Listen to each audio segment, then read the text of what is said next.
Welcome to Fast Effect Double Speed Magic the Gathering from ELD's Time Vault Games Discord, as we are playing live over the internet. Here we've got myself on camera here playing against Heather.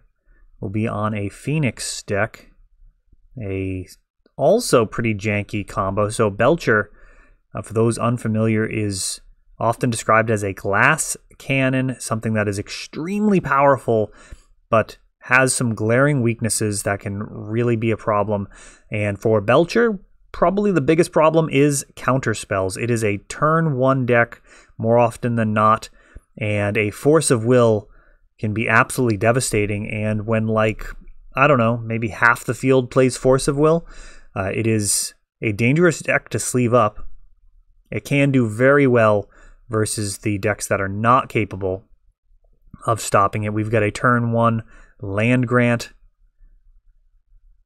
I did play around with some different possibilities with Belcher, particularly land grant, being able to find a second land. Ultimately ended up with something pretty stock. The Bayou wasn't really working out.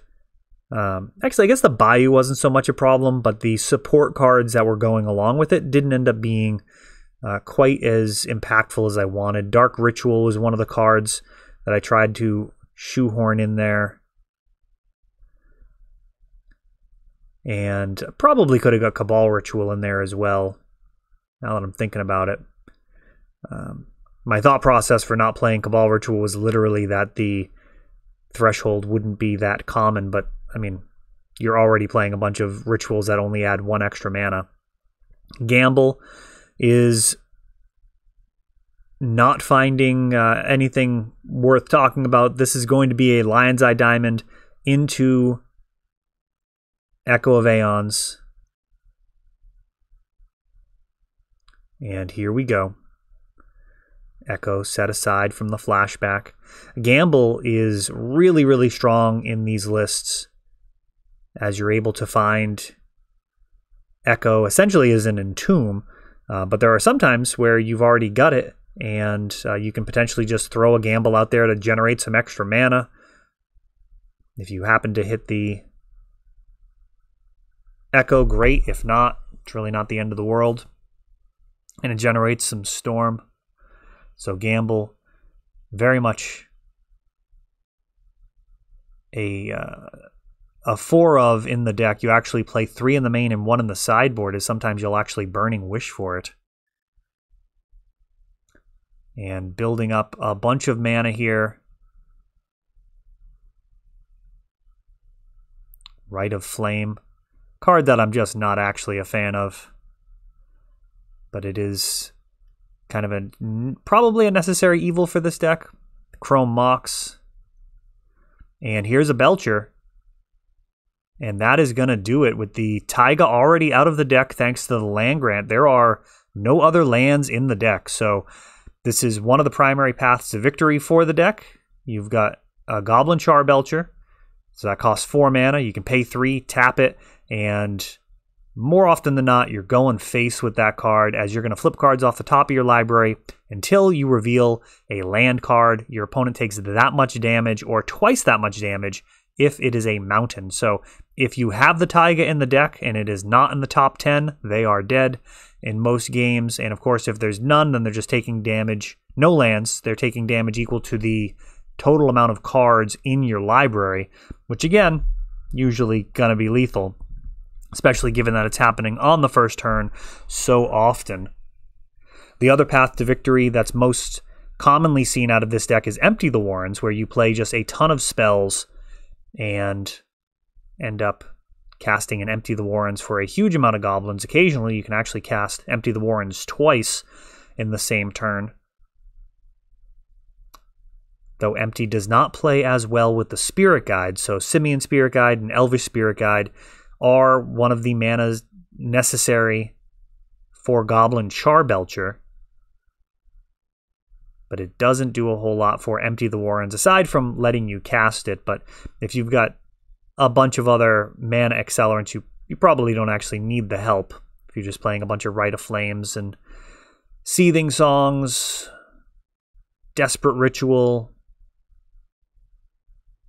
just all of the fast mana. Pyretic Ritual. And Faithless Looting, starting things out for Heather. Bayou. Going to the Graveyard. Not a scary card, and generally an indication that there's a decision that needs to be made. A Tormod's Crypt can shut off some of the lines here, but it's a brick against so many others. So this is going to stop some of the lines involving Echo of Aeons, but not all of them. Like, you can actually just sack an LED and play the Echo through a Tormod's, as you won't actually have priority. There's no trigger to respond to. There's nothing to respond to when you crack in Lion's Eye Diamond. It does not pass priority. Gamble being played here with a bunch of mana floating. Hits the Lion's Eye Diamond. Oh no. And it looks like that was actually an issue. The Goblin Charbelcher is on board. I believe that's the blown out card. That's the only thing that would really be sitting on board like that. So Lion's Eye Diamond would have allowed for a very fast game. Instead, we'll see if more mana can be found to activate this Belcher. Arclight Phoenix going to the graveyard.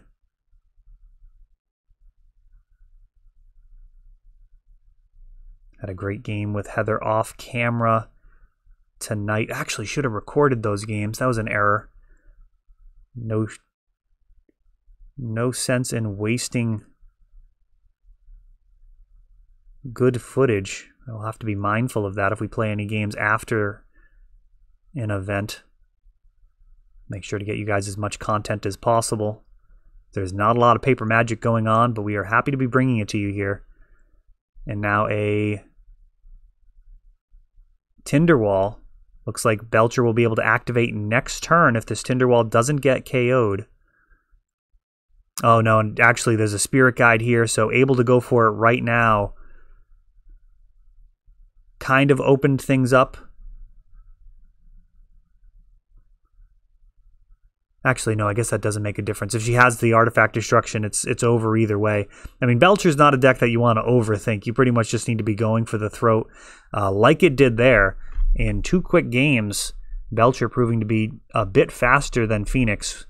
It's probably a bit faster than everything. That is all for this one, but don't worry, there is a lot more. You can check out our older videos, and we're always putting out new videos from ELD's Time Vault Games in Bellingham, Massachusetts. If you want to help the channel, of course, you can like, subscribe, share, tap that notification bell so you can know the next time our new videos come out. Thanks for watching.